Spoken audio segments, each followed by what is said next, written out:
Okay, so welcome to our final lesson. So in this lesson, we are going to discuss production and post-production. So per ISO 14971, the manufacturer shall establish, implement, document, and maintain an ongoing process for risk management throughout the life cycle of the medical device. The life cycle is defined as the series of all phases in the life of a medical device from the initial conception all the way to the final decommissioning and disposal. Okay, and we have tried to sketch that out in this timeline below here. So, of course, say this is T is equal to 0, you first concept the product, then you're going to go through a whole design and development phases, and then you're going to start producing your device. So you go into production. After devices are produced, they go into storage and distribution.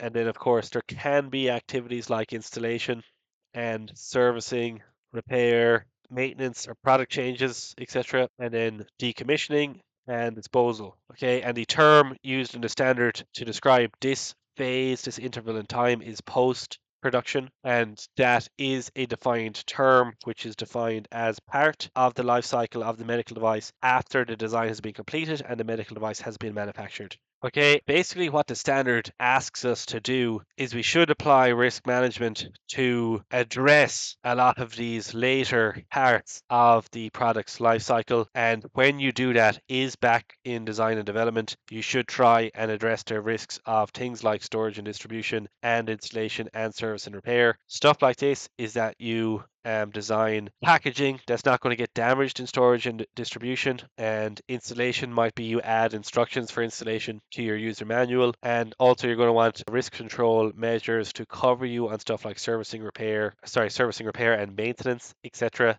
That's not going to be true of every device, but it's going to be true of many. Some devices need to be calibrated, and AED is likely going to need to be maintained in terms of its battery. Its battery is probably going to run out after a couple of years, and then you should have clear instructions of what people who purchase AEDs, how they're meant to maintain them to cover you for the case that the battery life is exceeded. Then you should also cover stuff like decommissioning and disposal. When it comes to electronic waste, that always comes to put basically some instruction in the user manual of how you're meant to dispose of a particular device, and it's often put a particular symbol on the label. And then, of course, the other thing that the standard asks is that you continue risk management in the post-production phases. And what that amounts to generally is that when you're in this phase, you collect data, and there's lots of sources of places to collect data. You can collect data from production itself. There's the sales data, there's customer feedback, there's complaints. You review that data, and then you take actions, and you incorporate risk management into those actions that you take. And in order to keep this lesson short, I